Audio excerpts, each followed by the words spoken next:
Сәлем достар, менің жақында шыққан TikTokта Canva мен ChatGPT туралы видеом 120 мыңнан астам просмотр жинапты. Сондықтан бүгін мен Canvaға кеңірек тоқталып, сіздерге оны өзімнің жұмысымда, әлеуметтік желілерде және де өзіңді дамыту жолында қалай қолданатынымды айтып бергім келеді. Соңында Mindmovie визуализация жасау туралы техниканы қалай істеуге болатынын да көрсетіп беремін. Біріншіден, canva.com деген программаны мен өзімнің ғылыми зерттеулерімде де, әлеуметтік желілерімде де және де басқа да инфографика, аналитика керек кездерде қолданамын. Canva сізге қандай мүмкіндіктер береді?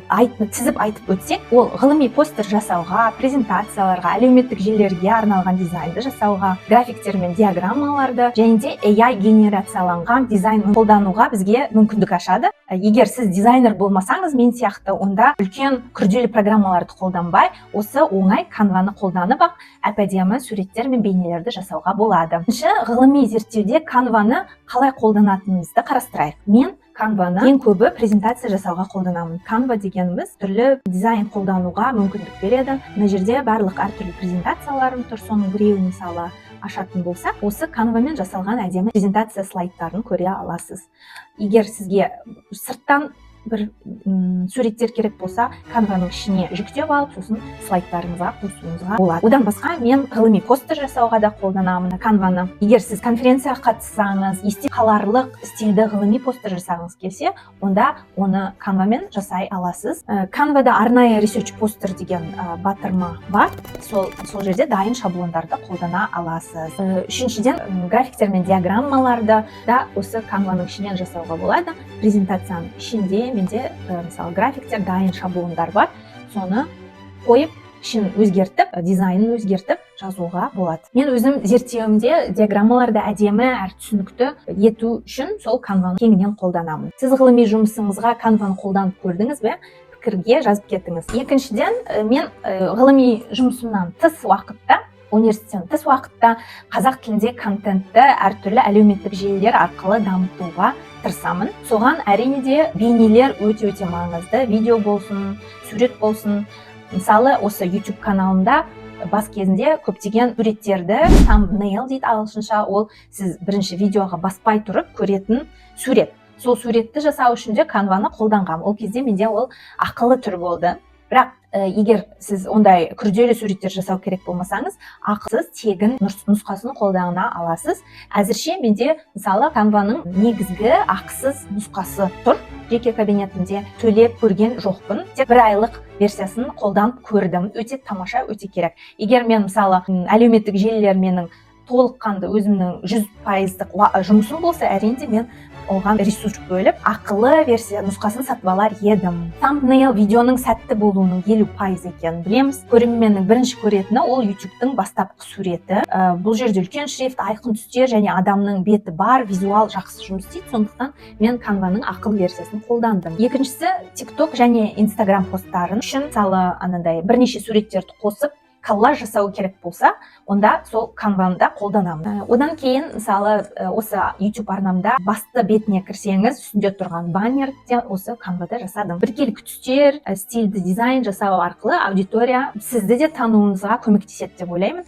Әрине де бәріміз дизайнер емеспіз. Мен мысалы дизайннан өте алыс адаммын, бірақ сонда да Canvаның оңайлығы соншалықты мен сияқты адам қолдана алады. Сіз әлеуметтік желілерге Canvаны қолданып көрдіңіз ба? Қолдансаңыз, пікірге плюс қойып кетіңіз. Ал үшіншіден, өзіңді дамытуда біз көп кезде, қазіргі кезде карта желаний, яғни тілектер картасы деген ұғым өте заманауи болып бара жатыр. Көп блогерлар болсын, көп атақты адамдар ол туралы бұрыннан бері айтып келе жатыр. Карта желаний дегеніміз ол өзіңіздің мақсаттарыңызды, тілектеріңізді бейне сурет ретінде бір жерден алып, бірге бір форматқа жүктеп, коллаж жасап, соны көрінетін жерге қойып қою. Мен өзім ондайды істеп көрген жоқпын, бірақ соңғы кезде көп атақты адамдардан, блогерлардан да, кітап авторларынан да Mindmovie деген техниканы естіп жүрдім.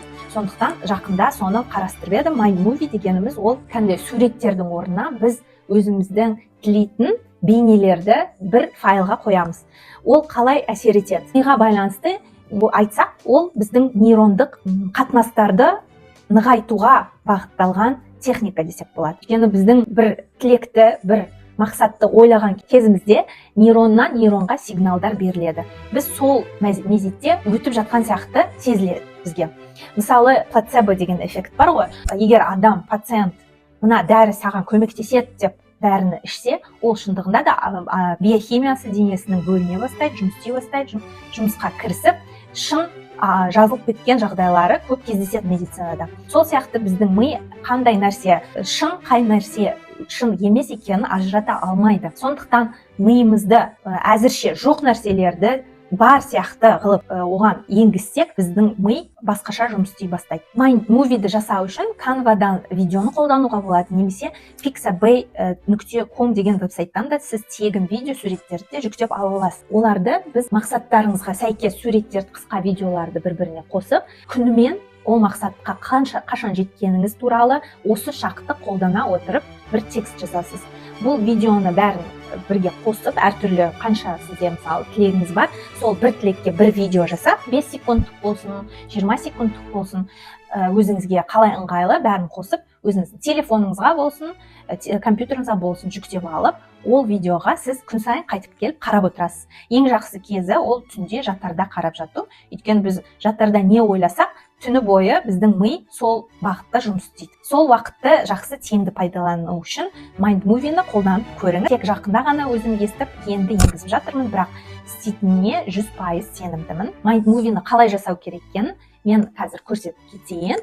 Бірінші canva.com веб-сайтына кіріп, YouTube видео немесе видео батырмаларына басасыз. Сол жағынан видео деген батырманы бассаңыз, түрлі видеолар шығады. Өзіңізге ұнатқан тақырыбыңыз бойынша басасыз. Мен калейдоскоп дегенді іздеймін. Өйткені Джо Диспенза деген автордың айтқанына сүйенсек, осындай калейдоскоп видеолары біздің миды сергітіп демалтады. Сондықтан мен бірінші видео ретінде осындай калейдоскопты таңдадым. Бұл жерде әртүрлі видеолар бар. Тегін қолдану үшін сіз коронкасы жоқ видеоны таңдауыңыз жөн. Canva-дан тыс pixabay.com деген веб-сайттан да сіз тегін фото, видеоны да жүктеп ала аласыз. Видео деген батырмаға басамын. Бұл жерде мен қызыл машина red car деп іздеймін мысалы. Өзіңізге ұнаған қандай видео болсын, сырттан uploads деген батырмаға басып, сол жерге жүктеп аласыз Canva-ның ішіне. Сонымен қатар видеоның үстіне қалаған нәрселерді орындалған сияқты жазамыз. Мысалы, менің салонымнан алынған су жаңа кроссоверім бар деп мына видеоға жаздым. Астында көріп отырғаныңыздай барлық видеолар осылай ойналады. Міндетті түрде тілегіңіз орындалған датаны жазасыз, осы шақты қолдана отырып. Mind-movie-ді бітірген соң файлды сіз MP4 ретінде download батырмасына басып көшіріп ала аласыз. Телефоныңызда ұстауға ұмытпаңыз. Күн сайын осы фильмді көріп, өзіңіздің армандаған тілектеріңіз орындалған сияқты сезіне бастайсыз.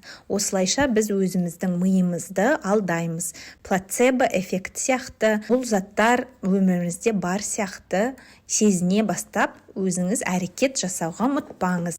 Мысалдар, ол менің Mind-movie-ім емес, ол жай сіз үшін мысал ретінде көрсеткен видеолардың компиляциясы, қосындысы. Сіз Mind-movie-ні тек өзіңіз үшін ғана жасау керексіз. Басқа бөтен адамдар оны көрмеу керек. Неге? Өйткені басқа адамдармен енді ғана жасайым деген мақсатымызбен бөліссек, біздің ми ол мақсатты орындалды деп қабылдайды. Сондықтан үлкен әсіресе мақсатыңыз болғанда, немесе жаңа проект бастап жатқанда ең басында басқа адамдармен бөліспеуге мен сізге кеңес айтамын. Ол проектке, ол мақсатыңызға жеткілікті уақыт, жеткілікті энергия төккеннен кейін ол қатайғаннан кейін сіз басқа адамдармен де бөлісе аласыз. Бірақ идея ең басында өсіп бара жатқанда, ол идея өзіңіздің ішіңізде болып, оны сіз әрекет қосып бір алдыға жылжытуыңыз жөн. Бұдан басқа Canva-ны сіз ChatGPT арқылы да қолдана аласыз. Бірінші қадам chatgpt.com-ның ішіне кіресіз. Сол жағында Explore GPT, яғни GPT-ні зерттеу батырмасына бассаңыз, бұл жерде әртүрлі программалар шығады. Ішінен Canva дегенді іздейсіз. 9 миллион дегеніне басасыз. Start chat, яғни чатты ашуны бассаңыз, Canva өзі әртүрлі тапсырманың үлгілерін береді сізге. 8 наурызға фото жаса деген тапсырма берем ChatGPT-ге басам. И ChatGPT мынандай әртүрлі суреттер, фотолар шығарады. Ұнағанына басқанда бұл сурет Canva бөлек терезеде ашылып, осы жерде оны жөндей аласыз. Бұл видеода айтылған кеңестер пайдалы болса, лайк басып тіркеліп кетіңіз. Назарларыңызға көп рахмет. Келесіде кездескенше сау болыңыз.